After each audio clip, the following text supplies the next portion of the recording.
L'info éco avec Capital.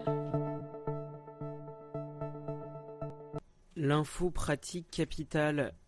Vous n'avez pas encore demandé la prime d'activité, rassurez-vous, il n'est pas trop tard. Les retardataires éligibles à cette prime ont en effet jusqu'à la fin du mois pour en faire la demande. Près de la moitié des ménages pouvant bénéficier de cette aide ne l'ont d'ailleurs pas réclamée, selon la Caisse nationale d'allocation familiale. Si vous êtes dans ce cas, vous avez jusqu'au 28 février pour vous inscrire sur le site de la CAF. Si votre dossier est accepté, vous pourrez toucher cette allocation dès mars. Si vous laissez passer cette date, vous perdrez un mois de prime. Revalorisée de 60 € en moyenne au début d'année, la prime d'activité s'élève à 210 € en moyenne par personne, une somme dont il serait dommage de se priver. Le coup de gueule pourrait bientôt être poussé par de nombreux héritiers obligés de s'acquitter d'un remboursement inattendu. L'allocation de solidarité aux personnes âgées, ancien minimum vieillesse, est accordée aux retraités disposant de faibles ressources. Or, peu de gens savent que les sommes versées doivent être remboursées à la succession après le décès de l'allocataire. Une mauvaise surprise qui peut faire mal au portefeuille des héritiers. Cette aide, qui concerne 700 000 personnes en 2017, se chiffre en général à plusieurs centaines d'euros par mois. Montant réclamé, héritage concerné, exception. Capital vous détaille les modalités de cette obligation méconnue.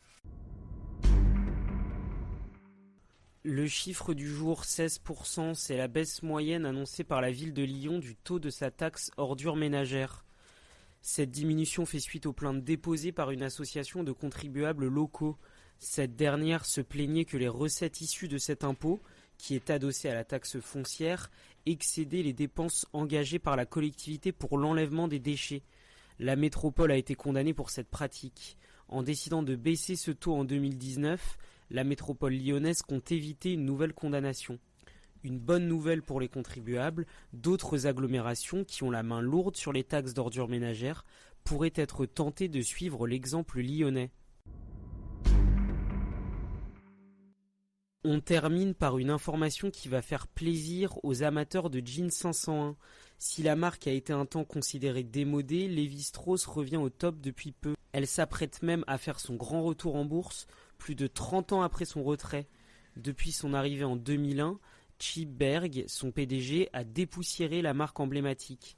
Produits innovants, diversification dans le textile, série limitée, Levi's attire à nouveau les fans et conquiert une nouvelle clientèle.